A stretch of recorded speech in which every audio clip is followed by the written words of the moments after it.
देखो बेटा, English grammar में क्या क्या पढ़ना है, पहले हमें सेंटेंस पढ़ना है। सेंटेंस क्या होता है? A sentence is defined as a group of words arranged in a particular order as to give a particular meaning. Sentence क्या होता है कि शब्द का समूह होता है, शब्दों का समूह, जिसका ऐसा समूह जिसका कोई मतलब निकलता हो, जिसका पार्टिकुलर ऑर्डर हो, जो एक ऑर्डर में अरेंज किया गया हो। आगे पीछे वर्ड अगर करके हम लिखेंगे तो वो सही सेंटेंस नहीं कहलाएगा। जैसे देखिए, a good boy is he. अब इसमें देखिए, यहाँ पर एक्चुअल में क्या आना चाहिए?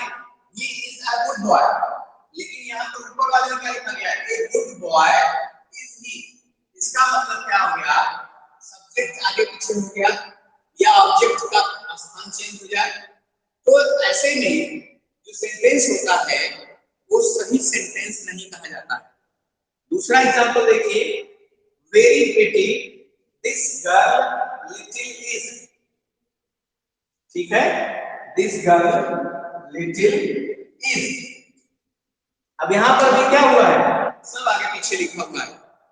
इसका मतलब ये पार्टिकुलर अरेंजमेंट नहीं है इसका, ये अरेंजमेंट ठीक नहीं है। अरेंजमेंट ठीक कहां है? नेक्स्ट सेंटेंस में, this little girl is very pretty. छोटी सी बच्ची बहुत ही प्यारी है, बहुत ही सुंदर है, बहुत ही प्यारी है, बहुत ही अच्छी है। ये पार्टिकुलर इसका ऑर्डर हो जाएगा, तो हम इसको कहेंगे कि ये सेंटेंस है। अगर सेंटेंस पार्टिकुलर ऑर्डर में नहीं है, सेंटेंस अगर सही तरीके से सेंटेंस का अरेंजमेंट नहीं है, तो वो ठीक नहीं होता है।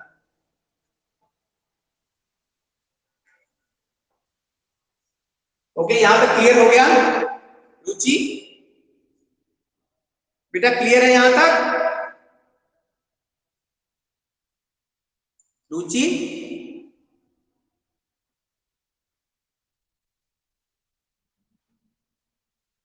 रुचि क्लियर है बेटा? अपना माइक ऑन करो। रुचि अपनी माइक को ऑन करो बेटा।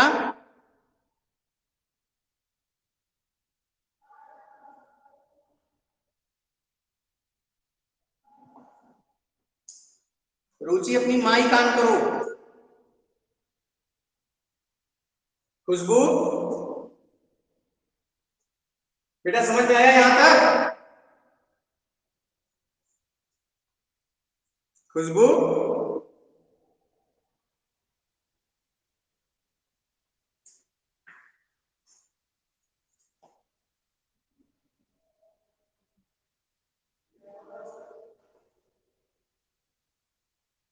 खुशबू माइक ऑन करो अपना।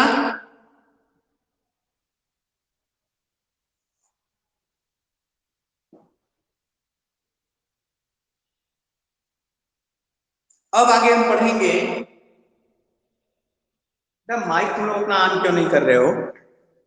माइक ऑन करो।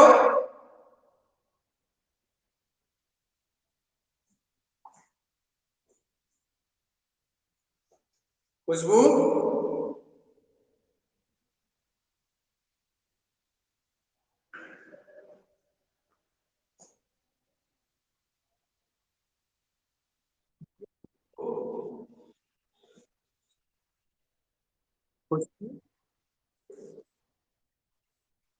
हाँ बेटा, समझ में आ गया यहां तक?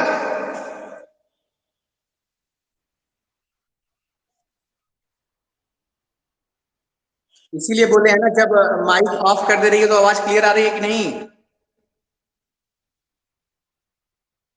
और आ रही है ना? 2-3 दिन में माइक आ जाएगा ना, तब और क्लियर हो जाएगी आवाज। अभी गूंज रही होगी, ठीक है? हाँ, 2-3 दिन में माइक आने वाली है, माइक आ जाएगी तो आवाज क्लियर हो जाएगी। यहाँ तक क्लियर हो गया जहां तक?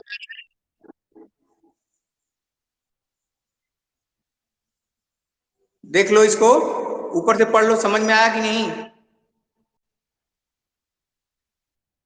जहां नहीं समझ में आया पूछो।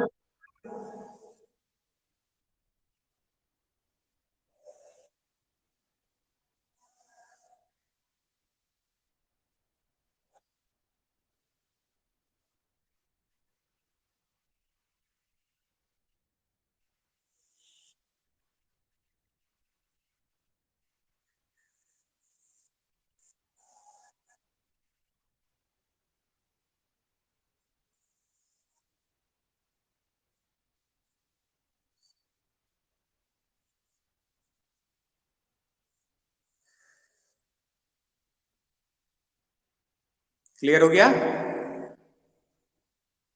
चलो माइक ऑफ कर दो, पढ़ाएं आगे।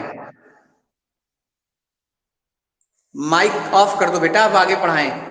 रुचि अपना माइक ऑन करो बेटा।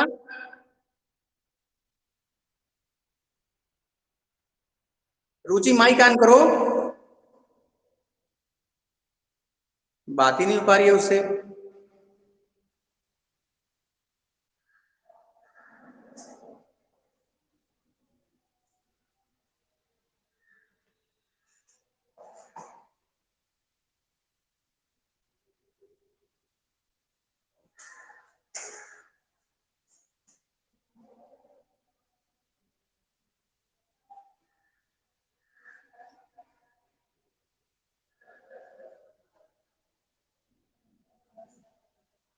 रुचि माइक ऑन करो।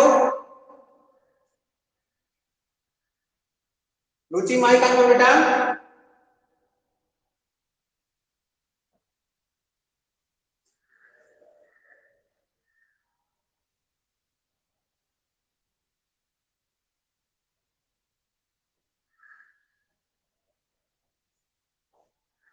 रुचि माइक ऑन करो अपना।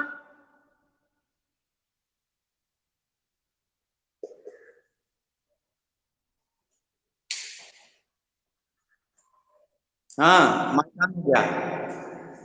रुचि, रुचि बेटा माइक क्यों बंद की थी?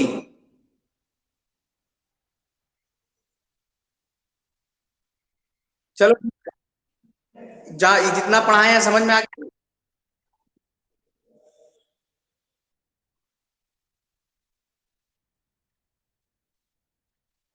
जितनी पढ़ी है समझ समझ में आ गया ये इतना? एक बार ऊपर से पढ़ के देखो।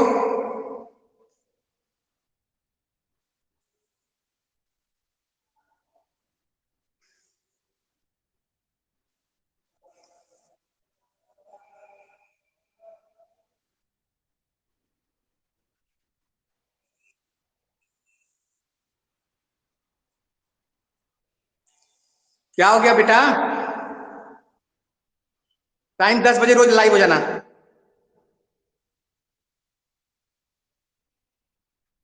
10 से 12।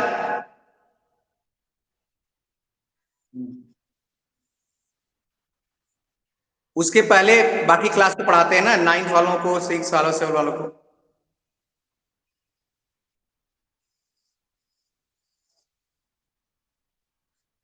यहाँ तक क्लियर हो गया?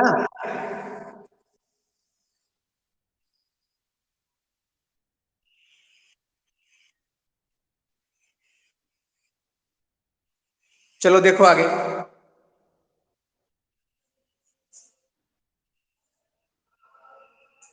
नेक्स्ट पॉइंट क्या पढ़ना है हमको? काइंड्स ऑफ सेंटेंसेस, यानी कितनी तरह के हैं ये सेंटेंस। जो वर्ड हम अपने मुंह से बोलते हैं, जो भी शब्दों का समूह अपने मुंह से निकालते हैं, उसी को क्या कहते हैं? उसी को हम सेंटेंस कहते हैं। जैसे हमने कहा कि I am going to Delhi.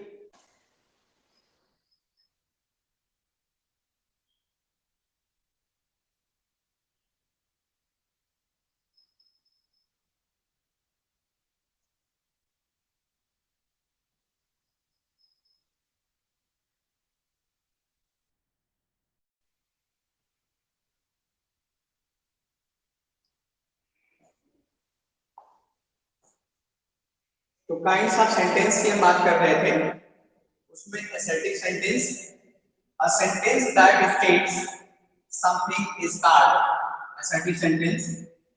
Assertive sentence can be affirmative or negative. अब affirmative में क्या होगा कि इसमें हम नेगेटिव बातें नहीं करेंगे, affirmative में हम सिर्फ पॉजिटिव बातें करेंगे। जैसे the sun is shining और mother is cooking the food. Mother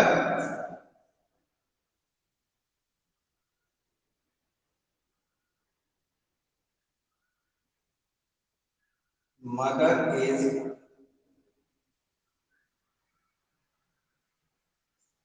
mother is cooking the food.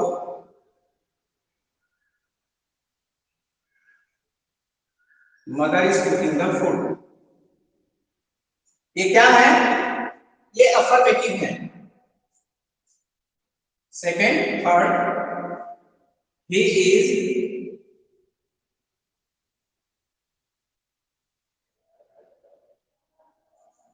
Is going to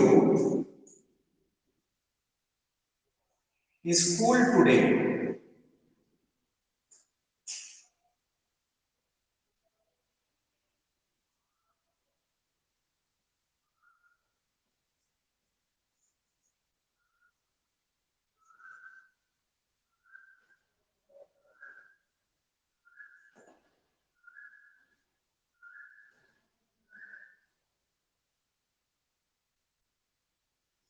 ये तो हो गए affirmative.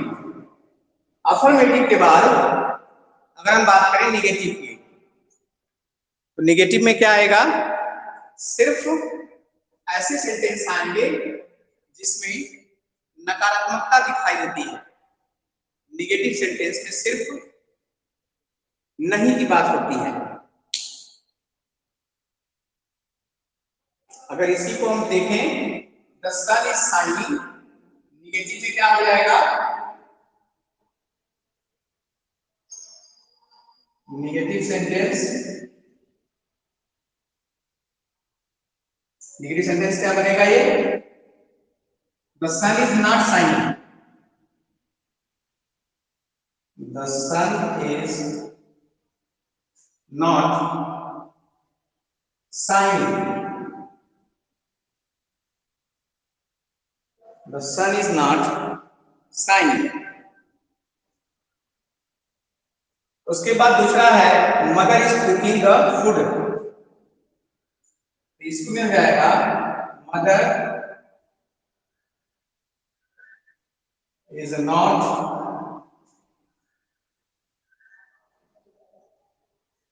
Cooking the food. Next है he is going to school today, इसका क्या आ जाएगा? he is not going to school today। तो यहां पर क्या था? ये पूरा का पूरा जो है सकारात्मक बात दिखा रहा है, यहां पर निगेटिव बात दिखा रहा है।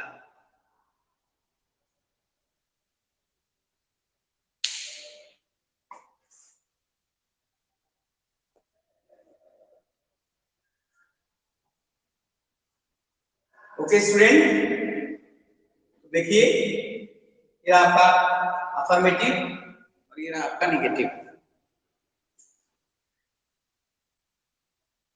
अब सेकेंड पॉइंट है इंट्रोगेटिव सेंटेंस।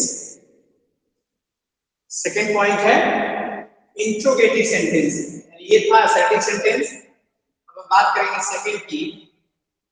सेकेंड क्या है? Interrogative sentence.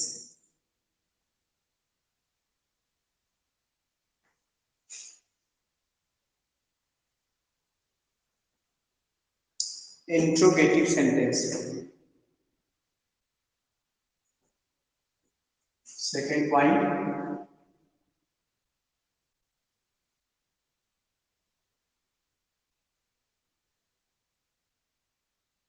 Interrogative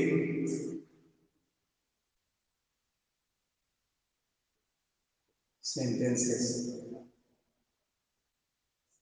interrogative sentence को हिंदी में प्रश्नवाचक वाक्य कहते हैं, यानी प्रश्न जिसमें हम प्रश्न करते हैं उसको प्रश्नवाचक वाक्य कहते हैं। क्वेश्चन करना, जहां पे हम क्वेश्चन करते हो उसे इंट्रोगेटिव सेंटेंस कहते हैं। द सेंटेंस डेफिनेशन क्या होगी इसकी?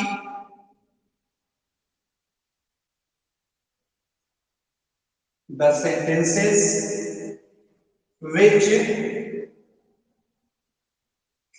which ask question which ask question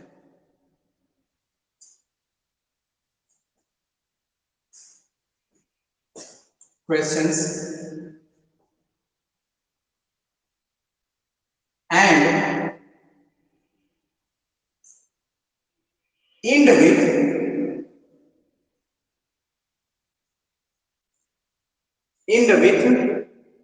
sign of interrogation.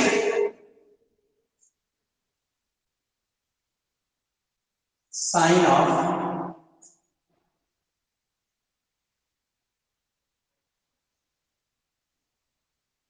Interrogation माने इंट्रोगेटिव जो कामा जो क्वेश्चन मार्क लगाते हैं वो क्या है इंटरोगेशन यानी क्वेश्चन मार्क जो हम लगाते हैं लास्ट में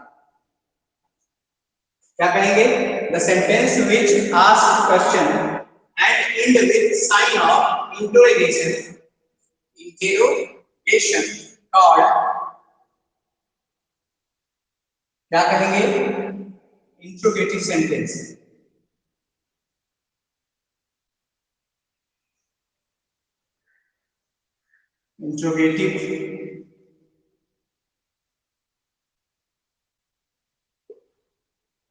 interrogative sentence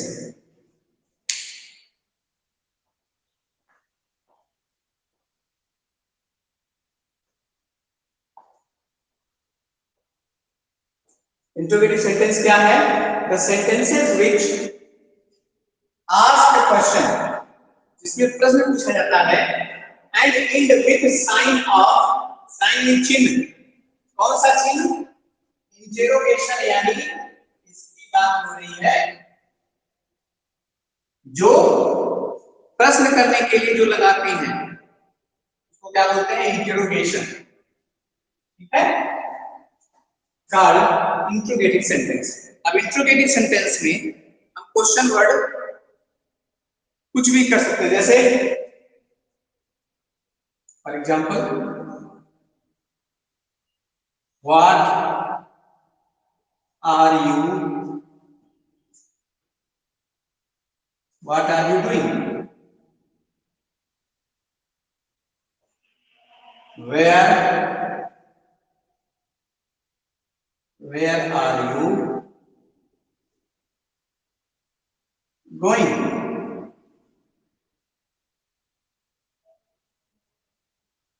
do you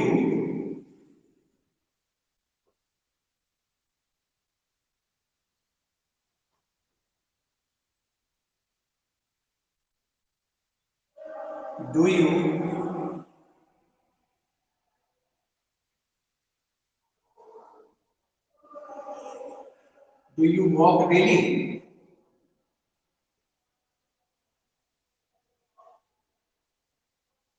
in the morning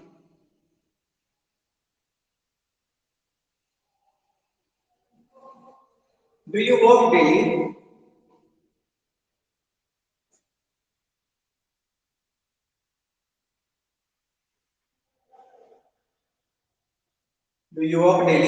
in the morning क्या तुम रोज टहलते हो इसका मतलब क्या हुआ कि इसमें सेंटेंस में हम क्या देखेंगे क्वेश्चन वाले वर्ड जहां पे क्वेश्चन किया जाता है क्वेश्चन पूछा जाता है जिसमें उसको करते हैं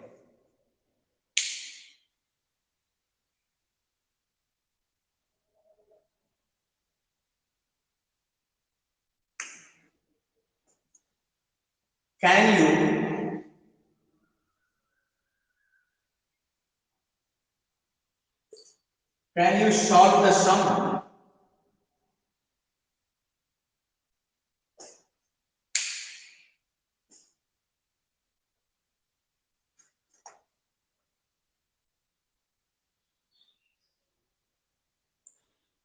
नेक्स्ट है imperative sentence next is imperative sentence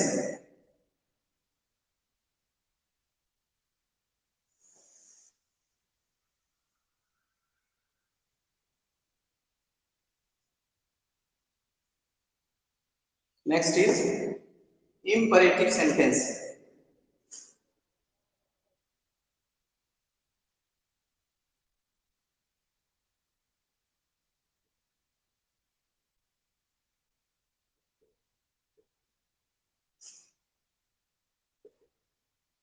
imperative sentence आज्ञा सूचक वाक्य बोलते हैं थे। क्या बोलते हैं इसमें?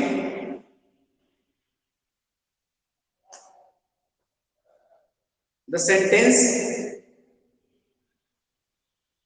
यानी imperative sentence, the sentence in which the sentences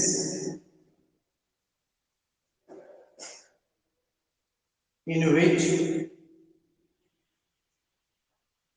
which order and advice, in which order and advice are given,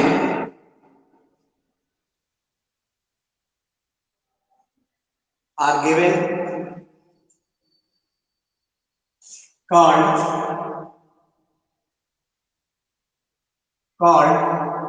imperative sentence.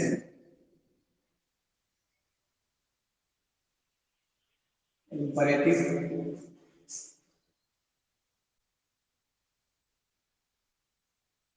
imperative sentence.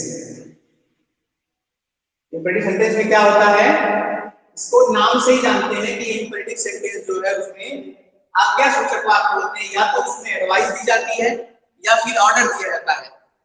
ऐसे सेंटेंस को या फिर रिक्वेस्ट किया जाता है, ठीक है, जिसमें ऑर्डर हो, एडवाइस हो या फिर रिक्वेस्ट किया जा रहा हो, ऐसे सेंटेंस को इंपरेटिव सेंटेंस कहते हैं।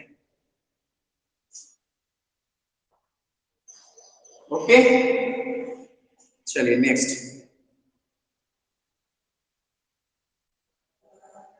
जैसे go and bring milk from the dairy, go and bring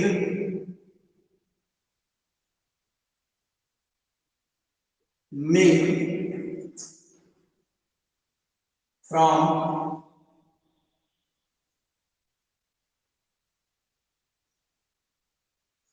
dairy. Always speak the truth. Always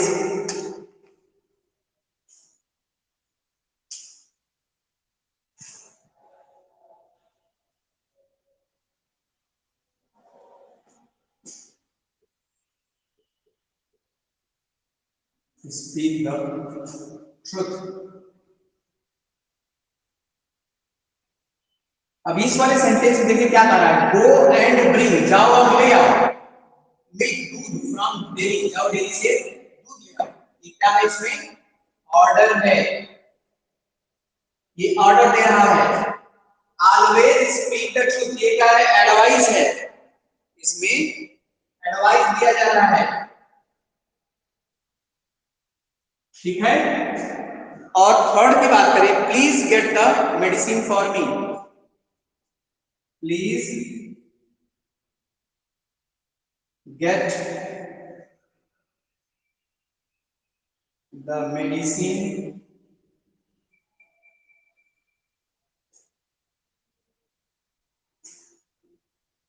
please get the medicine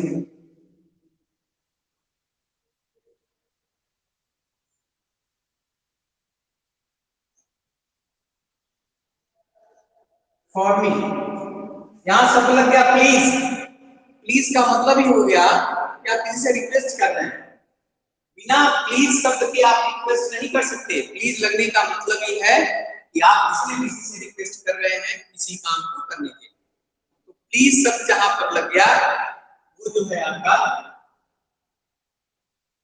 क्या हो गया, ये रिक्वेस्ट हो गया ये आपका।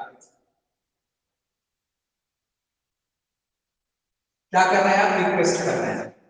देखिए यहाँ पर go and bring milk from dairy, इसका मतलब जाओ और डेयरी से दूध लेके आओ। इसका मतलब क्या हो रहा है, यहाँ पे ऑर्डर दिया जा रहा है।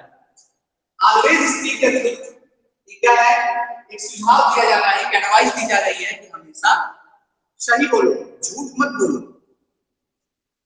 तीसरे, प्लीज मेडिसिन फॉर मी, मेरे लिए कृपया दवा लेते आइए। इसका मतलब क्या हुआ, यहाँ पे रिक्वेस्ट किया जा रहा है कि किसी भी तरह से मुझे दवा दे दीजिए, रिक्वेस्ट हो रही है। ये हो गया आपका इंपरेटिव सेंटेंस, यानी ये आपका कौन सा था, थर्ड पॉइंट था ये आपका इंपरेटिव सेंटेंस। ठीक है,